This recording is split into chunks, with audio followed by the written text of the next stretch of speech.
مسلمان د پاره هغه څه خوخه چې ته خپل ځان د پاره خوخه په مزدوري کې تر ځان د پاره څه خوخه د قسم دی مسلمان د پاره خوخه تر ځان د پاره څنګه خزه خوخه چې مسلمان نه ته پوښو کو د چا مبارکي رشته کې تبغه تماغه شان خبره کې کوم چې سر ځان د پاره خوخه ته د خپل بچو د پاره څه خوخه دغه د بل مسلمان د بچی د پاره مخوخه ته د خپل خپلوان د پاره څه خوخه د قسم دی بل مسلمان د پاره مخوخه او دا صفت د بډیرو کوم خلکو کې ده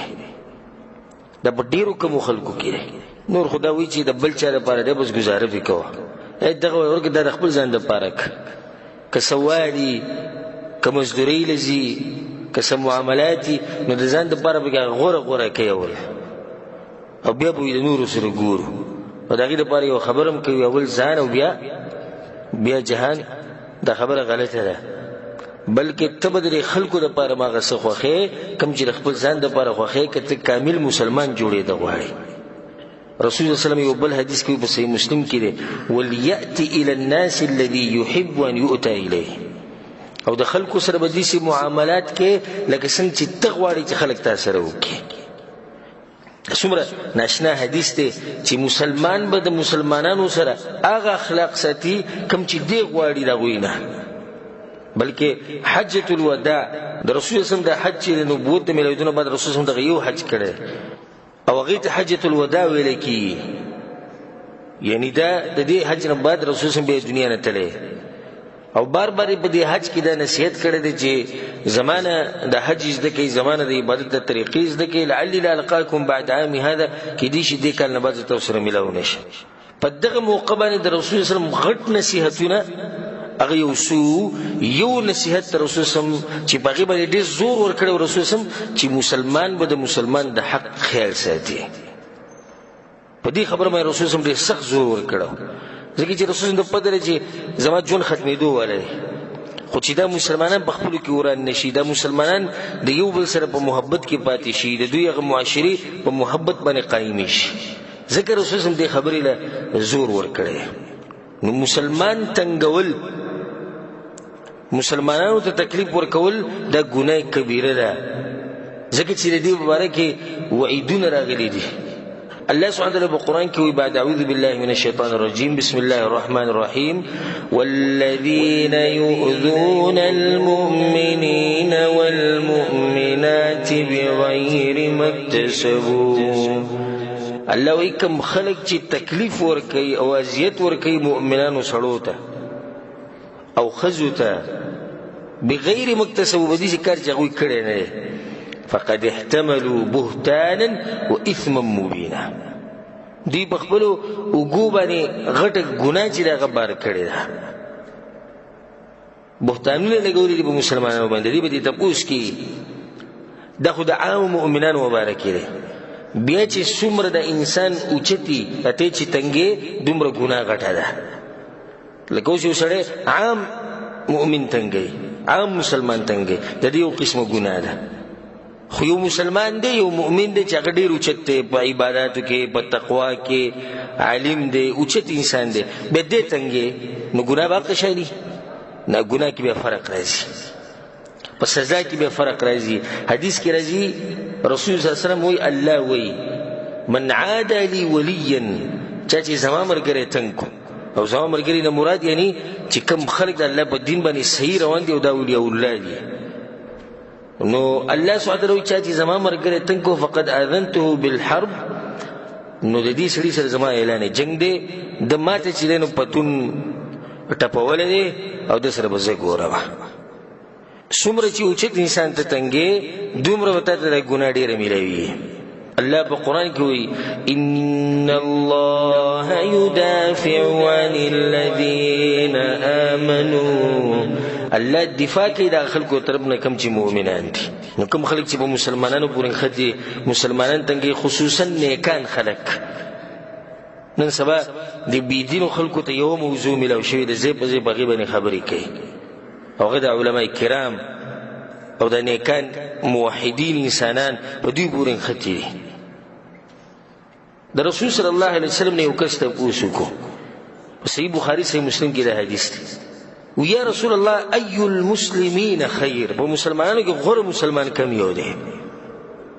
اوس موږ کې هر سړی د ارمان لري چې د بری غوره مسلمانانو کې شمار شي. ستاسو د ارمان دی که نه دی؟ زموږ ټول د ارمان دی. نو دې صحابه کرامو زموږ د ارمان پوره کړی، د رسول صلی الله علیه وسلم نه تپوس کړی ای المسلمین خیر، یا رسول الله بری مسلمانانو کې غوره مسلمان کم یو دی؟ رسول صلی الله علیه وسلم مختصر جواب ورکړو، هغه ته کېږي من سلم المسلمون من لسانه ويده. د کوم مسلمان د جبې او د لاس نه چې مسلمانانو ته څه تکلیف نه رسي، دا غوره مسلمان دی. د کوم مسلمان د جبې د شر نه او د لاس د شر نه، د خپو د شر نه، د اندامونو د شر نه چې مسلمانان په حفاظت کې دي، دا غوره مسلمان دی. په جبه باندې دی چا غیبت نه کوي، په جبه باندې دی چغلخوري نه کوي، په جبه باندې دی چا ته کنځري نه کوي، په جبه باندې دی چا پورې خاندي نه، په جبه باندې دی یعنی هر قسمه تنګول چې هغه د جبې سره تعلق ساتي هغه دی نه کوي. په دې لاس خپو سره دی مسلمان نه تنګي، ظلم جاته نه کوي، وهل ټکول نه کوي، د چا حق خوري نه، دا غوره مسلمان دی. په یو بل حدیث کې راځي رسول الله صلی الله علیه وسلم المسلم کامل مسلمان کم یو دی؟ من سلم المسلمون من لسانه ويده. د چا د لاسونو د شر نه او د جبې د شر نه چې دی نو مسلمانان په حفاظت کې د غوره او کامل مسلمان دی. سبحان الله. کله چې انسان د قرآن وای او په دې ځان پوه کړي او په دې حدیثونو باندې ځان پوه کړي، نو ته به حیران شي چې د شریعت څومره یعنی زمونږ د حقونه یو بل ته ښکاره کړي. ته به حیران شي چې کله ته دا ویني چې شریعت موږ څنګه منع کوي د دې نه چې ته مسلمان نه تنګې. اسی دې حدیث ته وکړي، امام ترمذی دا حدیث راوړی، رسول الله صلی الله علیه وسلم اذا کنتم ثلاثه، کله چې تاسو درې کسان ناسي، فلا يتناجى اثنان، نو دا دو دي یو بل سره پټي خبرې نه کوي، دون صاحبهما، علاوه دغه دریم نه، یعنی دغه نه بغیر د یو بل سره خبرې اترې نه کوي پټي. فإن ذلك يحزن، د دې د لاسه د دریم کس چې خفه کېږي، والله يكره اذى المؤمن، او د الله دا نه د خوښه چې یو مؤمن دې تنګ کړی شي. یعنی ته دې ته سوچ وکړه، هغه خلکو باره کې موږ څه وایو چې هغه ټوپک رالي او په ناحقه مسلمانان وژني، خبره خو پرېږده. دا هغه سړي مبارک به څه وایو چې هغه په زنانو باندې بهتانونه لګوي چې پلانې زناکار ده او پلانې داسې ده او دغه ده، ما هلته لیدلې او دلته مې لیدلې. زموږ معاشره کې دا خبره ډېره ده چې هغوی به الله له څه جواب ورکوي، او هغه مسلمانان به الله له څه جواب ورکوي چې په لارو کوڅو کې د خلکو سره جنګ جګړې او کنځلې او د چا خور یادوي او د چا مور یادوي، او هغه خلک به الله له څه جواب ورکوي چې په ناحقه یې د خلکو نه ځمکې نیولي دي، د هغوی جیدادونه یې نیولي دي، د هغوی مالونه یې اخیستي دي. دې ځکه شریعت موږ د دې نه منع کوي چې درې کسان ناسي نو دوی د یو بل سره پټې خبرې نه کوي چې دریم خفه کي، او د الله دا نه ده خوښه چې یو مسلمان دې خفه کړی شي. اسی دا خبر موږ ته څومره وړه ښکاري، خو د دې نه موږ شریعت منع کړي. ولې؟ ځکه چې مسلمان پې تنګېږي، او چې مسلمان پې تنګېږي شریعت وایي ته به یې نه کوي. د دې نه شریعت ته منع کړی چې ته په یو مجلس کې ناستې او اسې خاندې، شریعت ته دې نه منع کړی. ولې؟ ځکه چې د خوا کې چې کوم مسلمان ناست دی هغه به په زړه کې یو سوچ پیدا شي چې دې که زما پورې خاندي، ما کې به څه چلي. دومره شریعت اهتمام ورکړی دی خبرې له. دې حدیث ته وکړي په صحیح مسلم کې دی، رسول صلی الله علیه وسلم وایي مر رجل بغصن شجره على ظهر طریق، یو سړی په لاره باندې تېرېدو او ونه راله، د دې ونې شاخ چې دی نه هغه په دې لاره باندې راغلی و، د دې ونې د شاخ دا په دې لاره باندې راغلی.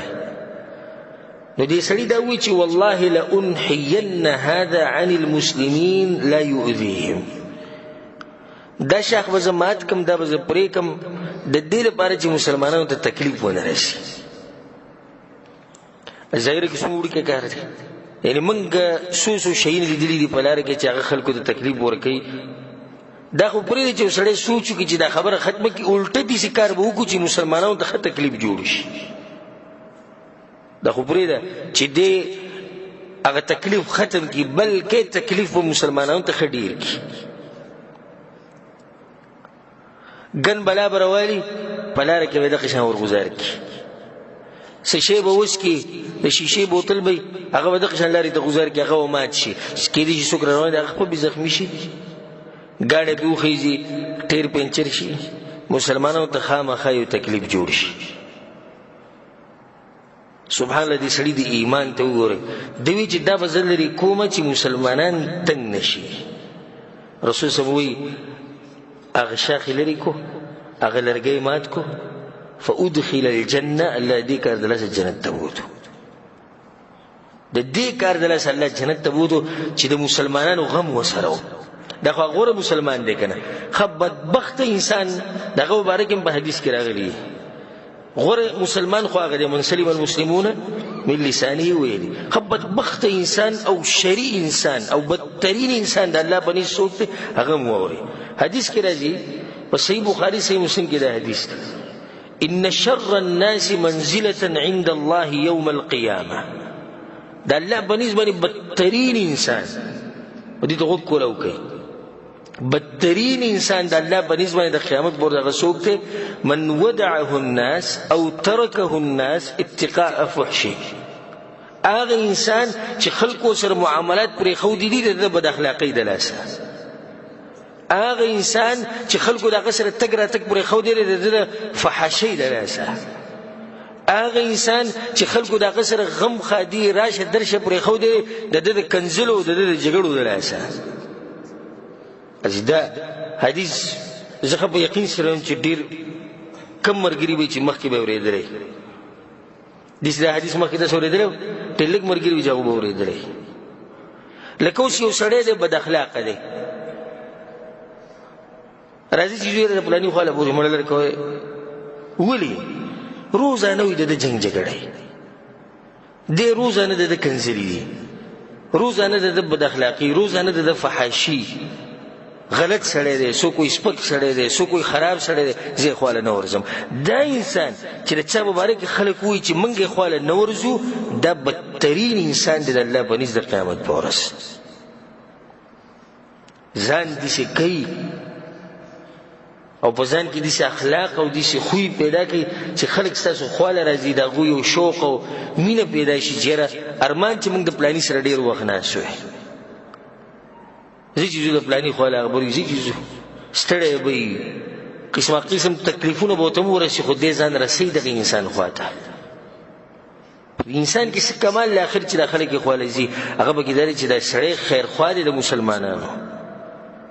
دا سړی مسلمانانو له تکلیف نه ورکوي، ځکه اوس د خلکو محبت دی. دا طبیعت هر انسان په طبیعت کې دا خبره پرته ده چې کم سړی چې بد اخلاق کوي او د خلک تنګي راتنګي د خلکو سره هم نه لګي.